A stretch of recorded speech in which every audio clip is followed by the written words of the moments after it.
सुबह की सुनहरी धूप पहाड़ों की चोटियों को चूमती हुई गांव की मिट्टी से लिपटी गलियों में उतर रही थी। दरिया की धीमी रवानी हवा के नरम गीत का हिस्सा लग रही थी। आयशा उस गली से गुजरती जहां दीवारों पर बेलें छड़ी थीं। हाथ में पानी का एक खाली घड़ा होता और उसका दुपट्टा हवा में लहरा रहा होता। वह बेहद खूबसूरत लगती। हर लड़की उस पर रश्क करती, खासकर उसकी ताई की बेटियां इकरार और सोफिया। ताई की निगाहों में हमेशा कोई अनकहा गिला रहता आयशा के लिए। जिंदगी उस पर मेहरबान न थी, मगर उसकी आंखों में एक खामोश सपना झिलमिलाता, जैसे किसी अंदरूनी रोशनी की किरण हो। दरिया किनारे वह अक्सर चुपचाप बैठती, पानी की सरगोशियां सुनती। आज भी वही सरगोशी उसे सुबह सवेरे जगा गई थी। आयशा, पानी भर ला, भैंसों को चारा डालना है, फिर आकर आंगन भी साफ करना है। मगर एक नौकरानी बनकर रह गई, अपने ही रिश्तेदारों के घर। आज वाकई तबीयत कुछ भारी थी, मगर मजबूरी फिर उसे मिट्टी से सने रास्तों पर ले आई। दरिया किनारे पहुंची तो हर तरफ सन्नाटा था। जहां रोज दर्जनों औरतें हंसती बोलती, पानी भरती थीं, आज वहां सिर्फ वही थी। उसने मटका रखा और पानी भरने लगी। अचानक उसे महसूस हुआ कि पानी का बहाव सामान्य से तेज है, जैसे दरिया खुद बेचैन हो। उसी पल उसके हाथ में कोई सख्त चीज आई। लगता था जैसे किसी ने नाखूनों से लकीरें खींची हों। सबसे चौंका देने वाली बात यह थी कि पानी में एक चिराग तैर रहा था, जिसके मुंह पर नीली नीली लौ जल रही थी। चिराग पर एक पुराना सा ढक्कन रखा था, जैसे सदियों से बंद हो। आयशा ने धड़कते दिल के साथ वह ढक्कन हटाया। एक लम्हा, 2 लम्हे, फिर एक डरावना झिन्न कहखा मारता हुआ चिराग से बाहर निकला। आखिर किसी ने मुझे आजाद कर ही दिया। आयशा का दिल धक से रह गया। वह पीछे मुड़ी, भागी और पहाड़ी गली में जा छुपी। सांसें फूल रही थीं। उसके पीछे वही कहकहा, मगर जैसे ही पलट कर देखा, कुछ न था, न साया, न धुआं, बस खामोशी। वह कांपती हुई घर पहुंची। ओ, मटका कहां फेंक आई है? ताई ने घूरते हुए पूछा। खाली हाथ वापस आ गई? इकरार और सोफिया एक दूसरे को देखकर हंसने लगीं। जिन्न था। अब कहानियों वाली बकवास बंद करो, भरी हुई ना आई तो शक्ल बिगाड़ दूंगी। ताई झुंझलाकर बोली, मगर आयशा का दिल वहीं अटका था, चिराग में, नीली आग में, उस कहके में। वह चुपचाप अपने कमरे में चली गई और चारपाई पर लेट गई। रात को जब सब अपने कमरों में जा चुके थे, बाहर पहाड़ों से हवाएं कुछ कह रही थीं। वह घबराकर उठ बैठी और आयतुल कुर्सी पढ़ने लगी। हमें भी पानी पर ही गुजारा है। यह जुमला दिल में गूंजा और वह सब कुछ याद आ गया।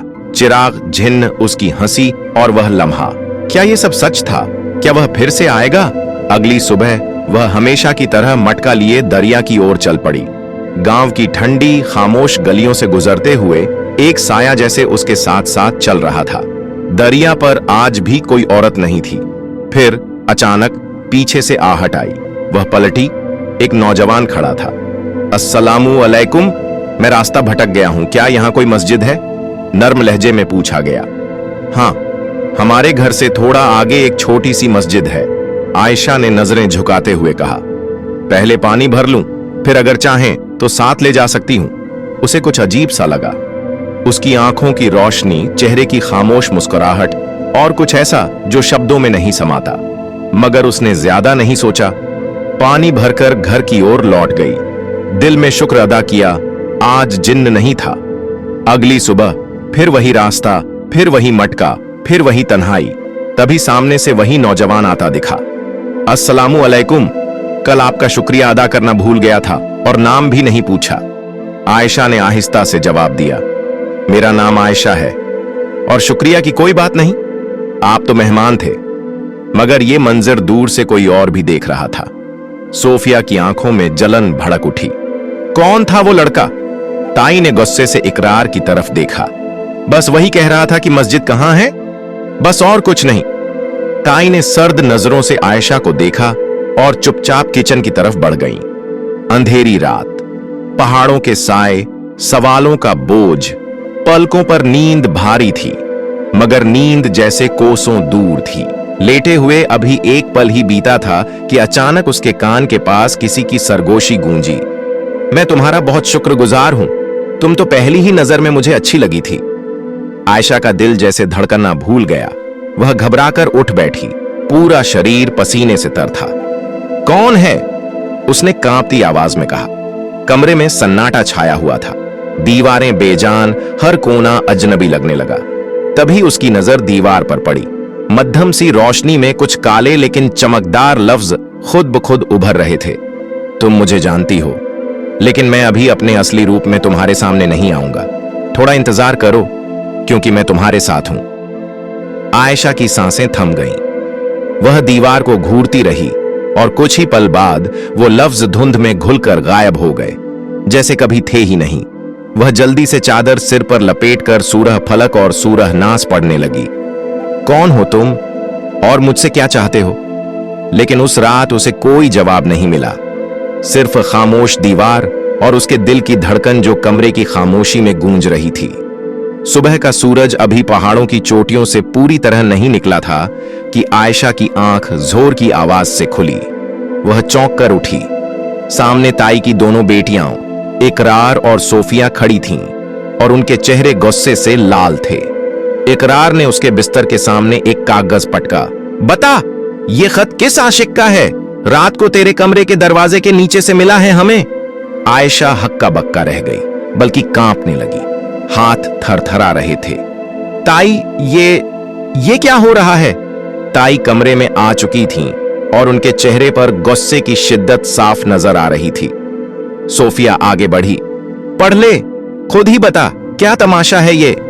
आयशा ने कांपते हाथों से वो खत उठाया और धीरे धीरे पढ़ने लगी। मुझे तुम बहुत अच्छी लगती हो। मैं रोज तुम्हें देखना चाहता हूं और चाहता हूं कि आज भी तुम दरिया पर आओ। पहली मुलाकात भी तो वहीं हुई थी ना? ये सतरें पढ़कर जैसे आयशा की रूह ने सांस लेना छोड़ दिया। ये वही है, वही जिन जिसने कल रात दीवार पर अल्फाज लिखे थे। आयशा की आंखों से बेइख्तियार आंसू बहने लगे। वह रोते हुए बोली, ताई, खुदा का वास्ता है, यकीन करें, मेरा कोई आशिक नहीं है। ये एक जिन है, सच कह रही हूं मैं। इकरार और सोफिया दोनों ताना मारते हुए हंसने लगी। हाय हाय, अब जिन से खत भी आने लगे। कैसा नया बहाना निकाला है इसने? ताई का गुस्सा उरूज पर था। उन्होंने तुरंत लकड़ी का डंडा उठाया और आयशा पर बरसाना शुरू कर दिया। नामुराद, घर का नाम डुबो देगी, हमें रुसवा करेगी। तेरे जैसी लड़कियों का अंजाम अच्छा नहीं होता। आयशा मार खाती रही, रो रो कर चिल्लाती रही, मगर न किसी ने सुना, न किसी को तरस आया। आखिरकार ताई ने उसे कमरे में धकेल कर दरवाजा बंद कर दिया। यहीं रह, जब अकदल आ जाए तब निकलना। पूरा दिन आयशा कमरे में बंद रही। न खाना न पानी, सिर्फ सिसकियां, आंसू और दिल में उठता हुआ दर्द। वह कमरे के एक कोने में सिमटी बैठी थी। तभी अचानक कमरे में नीला सा हल्का धुआं फैला और वो सामने आ गया, वही जिन। आयशा का दिल धक से रह गया, सांसें तेज हो गईं। जिनके हाथ में एक बड़ा चमकता हुआ थाल था, जिसमें अलग अलग खुशबूदार और खूबसूरत खाने सजे हुए थे, जैसे किसी बादशाह की दावत हो। जिन ने थाल आयशा के सामने रखा और नरमी से कहा, ये खा लो, तुमने सुबह से कुछ नहीं खाया। मैं तुम्हें नुकसान पहुंचाने नहीं आया आयशा, ये मेरी तरफ से है। उसने एक आखिरी नजर डाली और कहा, मैं तुम्हें तकलीफ देने नहीं आया, बस तुम्हारा ख्याल रखना चाहता हूं। ये कहकर वो नीले धुएं में गायब हो गया। आयशा ने साकित नजरों से थाल को देखा। खुशबू ऐसी थी कि भूख से दिल तड़प उठा, मगर हाथ अब भी कांप रहे थे। उसने डरते डरते एक निवाला उठाया और मुंह में डाला। खाना वाकई लजीज था, नरम, गर्म और जायकेदार। 2-4 निवाले खा चुकी थी कि अचानक हाथ रोक लिया। नहीं, ये कोई आम खाना नहीं हो सकता। खाने की प्लेट तभी थोड़ी सी सरक गई। इतने में दरवाजा जोर से खुला। ताई बोली, अब अकगला आई या अभी बाकी है? जाकर खाना बना। तेरे तो बहाने ही खत्म नहीं होते, अब तो जिन भी आशिक निकल आए हैं तेरे। आयशा चुप रही। कुछ कहने का कोई फायदा नहीं था। उसने नजरें झुकाईं और धीरे से दरवाजे की तरफ बढ़ी। उस रात कुछ ऐसा हुआ जिसे न किसी ने देखा न महसूस किया, मगर ताई और उनकी बेटियों के दिलों पर एक ऐसा खौफ उतर आया जो कभी मिटने वाला नहीं था। सुबह जब सूरज की किरणें पहाड़ों के पीछे से फैलीं, आयशा हमेशा की तरह बेदार हुई।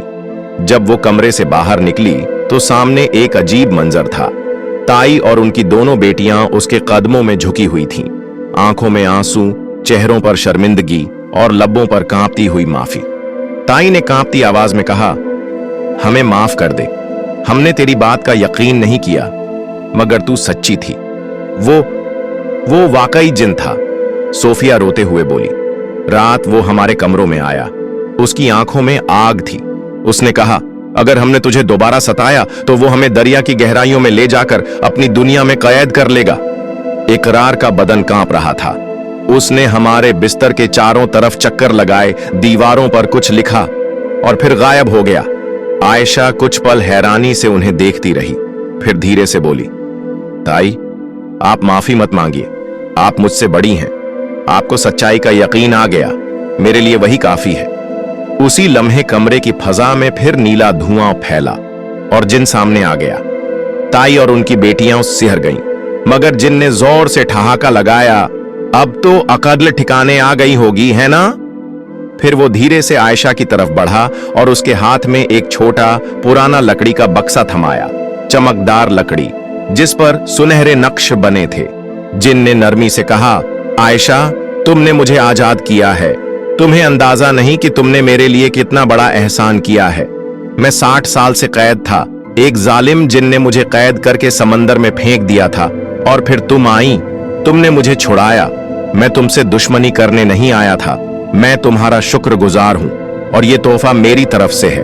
ये बक्सा सिर्फ तुम्हारा है, इस पर तुम्हारा हक है, दुनिया की कोई ताकत इसे तुमसे छीन नहीं सकती। जिन ने एक आखिरी बार आयशा को देखा, अगर मैं कभी इस दुनिया में वापस आया तो तुमसे जरूर मिलूंगा। अब मैं हमेशा के लिए जा रहा हूं, अपनी दुनिया में, अपने लोगों के पास। ये कहकर वो नीले धुएं में घुल गया। हवा में रह गए बस कुछ चमकते हुए कण, उसकी मौजूदगी का निशान। आयशा ने बक्सा अपने सीने से लगा लिया। उसकी आंखें अब भीगी नहीं थीं, आंसू अब दिल में समा चुके थे। जिनके जाने के बाद उसकी जिंदगी में जैसे सुकून उतर आया। ताई और उनकी बेटियों के चेहरों पर हमेशा एक अजीब सी खामोशी छा गई। वो जान चुकी थीं कि अब आयशा को सताना सिर्फ उनके लिए नहीं, उनकी रूहों के लिए भी खतरनाक हो सकता है। एक दिन आयशा ने हिम्मत करके वो बक्सा खोला। जैसे ही ढक्कन हटा, उसकी आंखें हैरत से फैल गईं। बक्से में एक बेहद कीमती माला रखी थी, हीरे और मोतियों से जड़ी हुई, चमचमाती, दमकती, जैसे जन्नत का कोई तोहफा हो। जब ताई और उनकी बेटियों ने यह देखा तो उनके मुंह खुले के खुले रह गए। आयशा ने वो माला बेचकर जो दौलत पाई, उसका कुछ हिस्सा अल्लाह की राह में खैरात कर दिया। बाकी से अपनी जिंदगी संवारनी शुरू की, एक छोटा सा कारोबार, इज्जत और सुकून से भरा जीवन। कुछ ही समय बाद एक नेक, दीनदार और खुशहाल परिवार से उसका रिश्ता आया। सबने खुशी खुशी ये रिश्ता मंजूर किया और आयशा की जिंदगी का एक नया, खुशियों और इज्जत से भरा दौर शुरू हुआ। मगर वो राज, वो जिन, वो खत, वो धमकियां, ये सब कुछ ताई के घराने और आयशा के बीच एक दफन रहस्य बनकर रह गया। कभी कभी आयशा रात की खामोशी में सोचती, क्या वो वाकई एक जिन था या खुदा की तरफ से भेजा गया कोई फरिश्ता? अगर मेरी तहरीर ने आपके दिल को छू लिया हो तो जरूर बताइएगा। बताइए कि आप कहां से मेरी वीडियो देख रहे हैं। एक प्यारा सा कमेंट जरूर करें और जाते जाते मेरे चैनल को सब्सक्राइब करना न भूलें। शुक्रिया।